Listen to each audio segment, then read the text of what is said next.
Alhamdulillah, Alhamdulillahilladzi an'ama 'alal muslimin bi nikmatil Islam. Ahmaduhu subhanahu yadahu ila daris salam.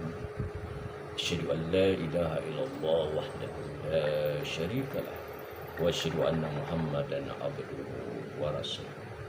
Allahumma shalli wa sallim wa barik ala sayyidina wa maulana Muhammad wa ala alihi wa sahbihi rasulillahi ajmain, amma ba'du. Saudaraku seiman dan setakwa rahimakumullah.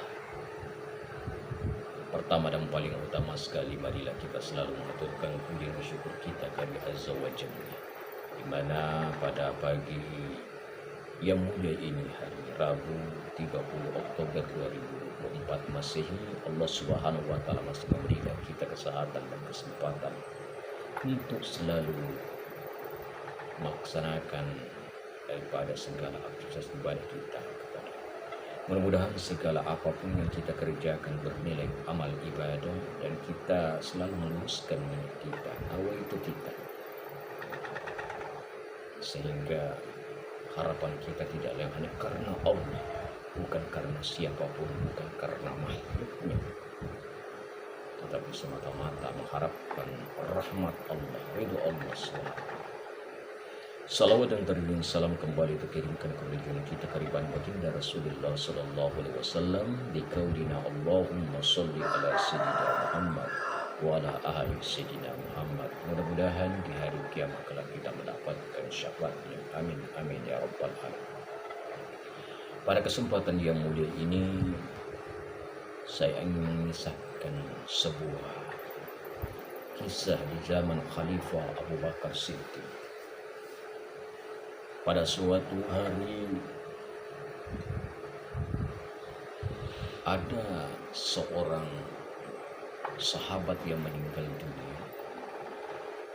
Setelah itu dia dimandikan dan dikafani. Namun apa yang terjadi? Setelah mau disolatkan, tiba-tiba mayatnya bergerak-gerak. Lalu kemudian para sahabat mendekati karena menyangka mayatnya itu hidup. Namun prasangka itu tidak benar. Yang menggerakkan mayat ini adalah ada seekor ular. Lalu tiba-tiba ular itu bersyahadat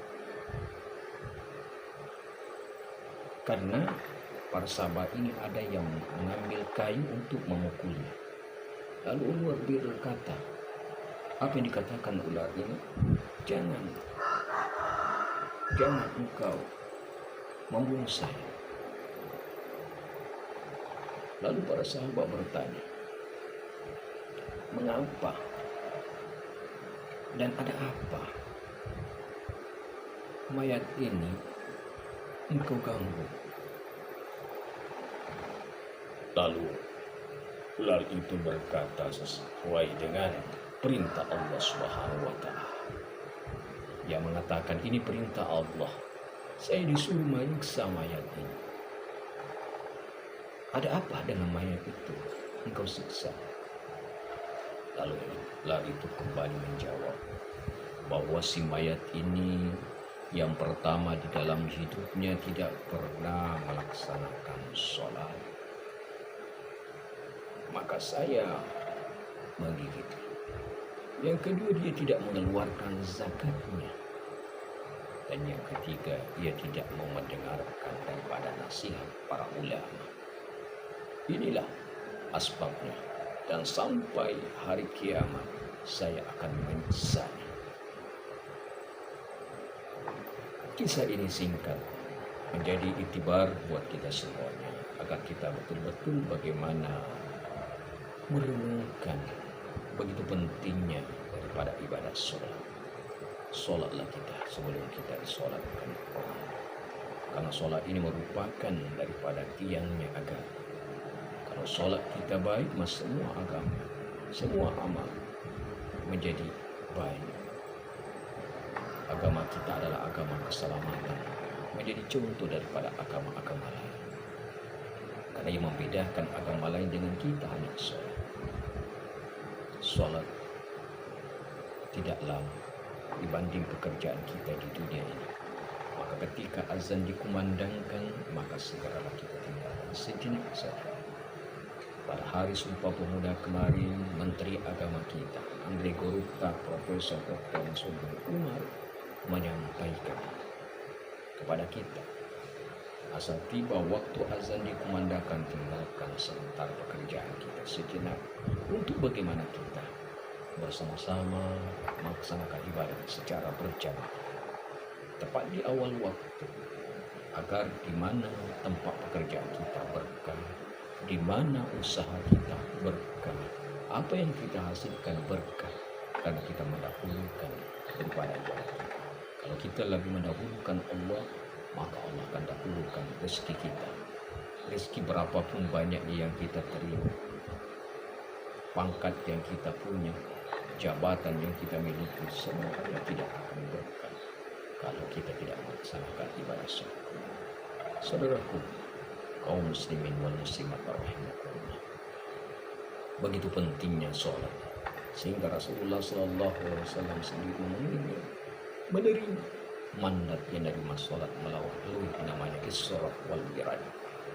Rasulullah diperjalankan dari Mekah ke Masjidil Aqsa, kemudian dimi'rajkan dari Masjidil Aqsa Palestina menuju Sidratul Muntaha, hanya untuk bagaimana perintah sholat yang awalnya 50 kali sehari semalam menjadi 5 kali saja sehari semalam. Ini pun kita banyak yang tidak mengerjakan. Maka dari itu, hari ini kita harus betul-betul introspeksi diri, muhasabah, menghitung-hitung diri kita sebelum Allah menghitung kita. Karena kalau bukan dari kita yang menyadari, maka semuanya tidak akan bisa untuk bagaimana kita kembali kepada jalan yang sebenar. Hadirin muliakan Allah Subhanahu wa taala. Inilah pelajaran penting buat kita semuanya untuk selalu bagaimana menunaikan ibadah, wabil khusus ibadah sholat kita. Kita sholat bukan untuk Allah, bukan untuk Rasulullah Sallallahu Alaihi Wasallam, apalagi untuk kedua orang tua kita dan guru-guru kita. Sholat itu untuk diri kita. Karena sholat kita baik, maka semua amal ibadah kita menjadi baik. Semoga dengan ibadah sholat yang kita kerjakan khusyuk wal khudu', insya Allah hidup kita menjadi mulia. Ingat kehidupan di dunia hanya sebentar saja.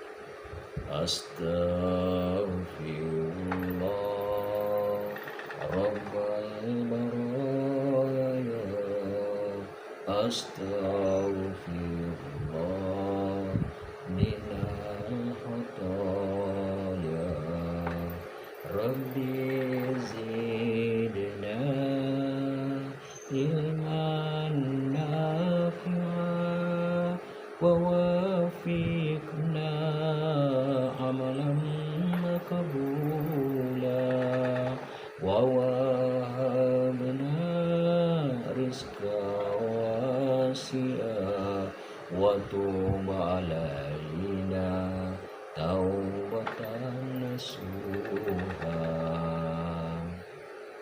Hidup di dunia sebentar saja, sekedar mampir sekejap mata. Jangan terpesona, jangan terpedaya. Akhirat nanti hidup sebenarnya, akhirat nanti hidup sebenarnya. Sepohon kayu daunnya rimbun, lebah bunganya serta mulia, walaupun hidup 1000 tahun, kalau tak sembahyang apa gunanya? Walaupun hidup 1000 tahun. Kalau tak sembahyang apa gunanya? Dipukul dipalu sehari-hari, barulah ia sadarkan diri. Hidup di dunia tiada berarti, akhirat di sana sangatlah rugi. Hidup di dunia tiada berarti, akhirat di sana sangatlah rugi. Astagfirullahaladzim, Allah Ghafurur Rahim. Mudah-mudahan kita semuanya selalu dalam lindungan Allah. Sekali lagi jaga sholat kita, sholatlah kita sebelum kita disolatkan orang. Kita tutup dengan doa kifaratul majlis. Subhanallah wa bihamdika asyhadu an la ilaha anta astaghfiruka wa atubu ilaik. Billahi bismil haq. Wabillahi taufiq wassadah. Wassalamualaikum warahmatullahi wabarakatuh. Salam Pramuka. Allahu Akbar.